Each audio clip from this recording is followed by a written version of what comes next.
benefits of diagnosing people with the prediabetes or metabolic syndrome, talk about these 7 trials. Reduction of 32 to 62% in relative risk from behavioral or pharmacologic interventions.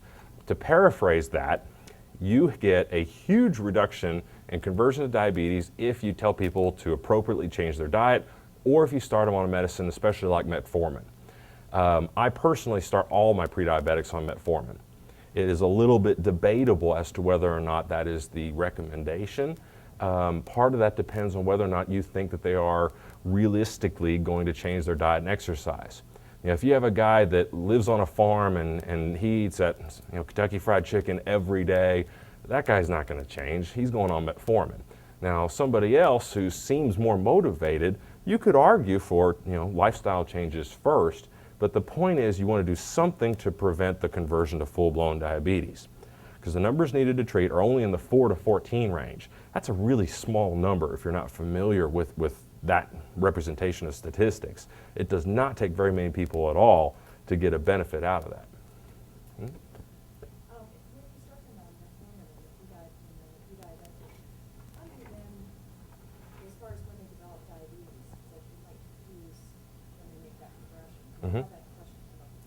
Yes, and for the people in the back that might not have heard that, if you start them on metformin, does that blur the diagnosis, the eventual diagnosis of diabetes? And the answer is yes, that if you suddenly control their A1Cs and they're dropping that down, absolutely.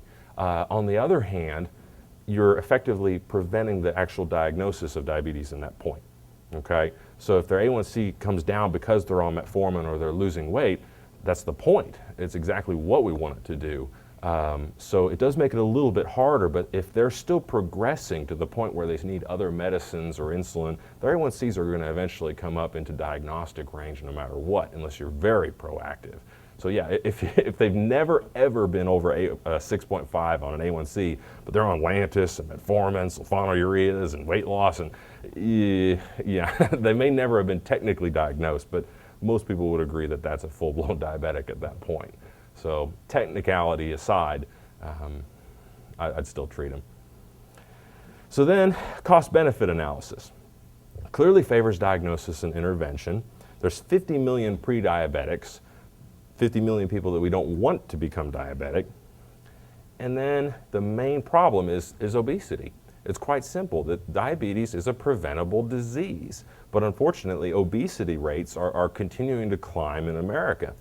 So you deal with the abdominal obesity specifically, highest incidence of insulin resistance and glucose intolerance, and numerous studies tie weight loss to diabetes prevention.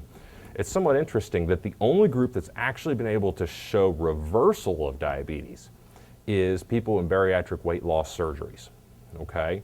That otherwise, once you're labeled with full-blown diabetes, you will be the rest of your life, realistically.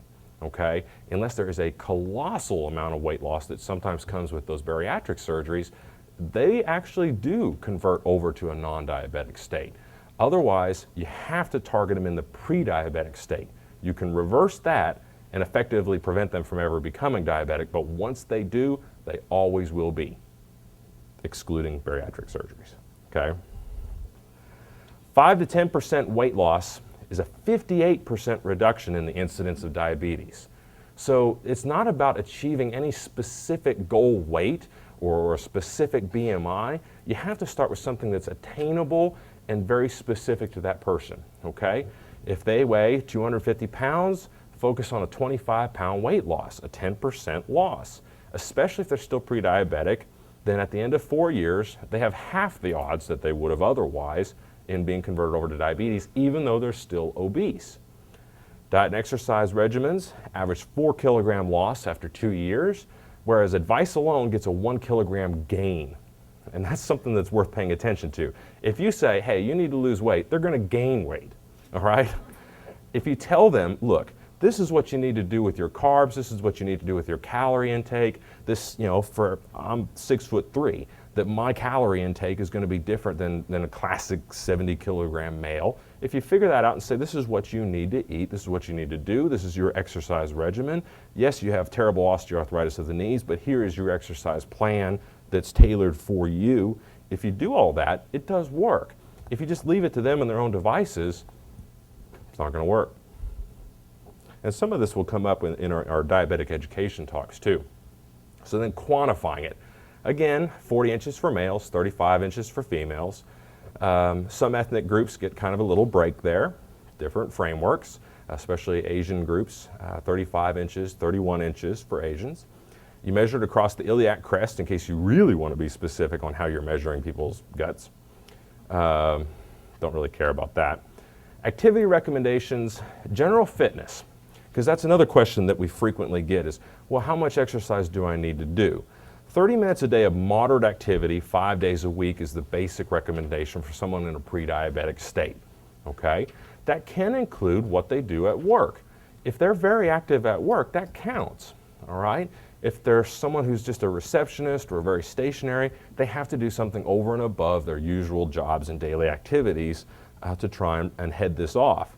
If you're focusing on weight loss, now you're talking about 60 minutes a day. For children, it's the same. Now therein lies the problem, because you've seen a shift in the last 10 years where they actually cut back on recess for kids. You see a shift where they're cutting back on physical education and those kind of things.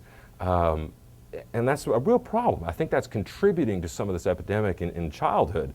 Fortunately, it's plateaued, that we've had higher and higher rates of childhood obesity and diabetes. That's actually plateaued a little bit, in part due to the nutrition guidelines and changes that they've made in schools for the lunches and vending machines and such. But the problem that really hasn't been addressed is the exercise and activity level. So it's something that you also have to have families aware that they have a lot of big kids. You know, these kids have to be outside doing exercise and things for 60 minutes a day if you realistically want to avoid having a 16-year-old who's a type 2 diabetic, because it's happening.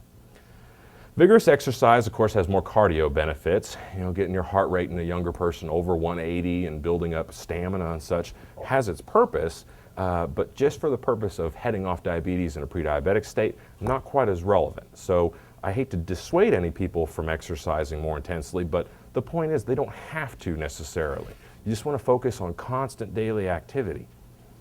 And then the really interesting part of this is the concept of fitness. Again, people have a tendency to focus on, well, what's my target weight? You know, if you're 300 pounds, you lose 10% of your body weight, you weigh 270, which still makes you a big person. So, okay, what about fitness? If somebody is in shape and you're 270 pounds, but you can actually jog a mile, there are people that are skinny that can't do that, right? So a fit person who is overweight actually has the same overall all-cause risk reduction of somebody who's a little bit smaller, all right? That somebody who's small and is terribly out of shape has a higher rate of death, cardiovascular outcomes, and such. So focus on that 10% initial reduction in their weight and the activity levels, and don't have them harp so much on what the scale's actually reading. If they make the initial drop in weight and they're fit and maintaining activity, much less chance of heart attacks and such than a skinnier, sedentary person has.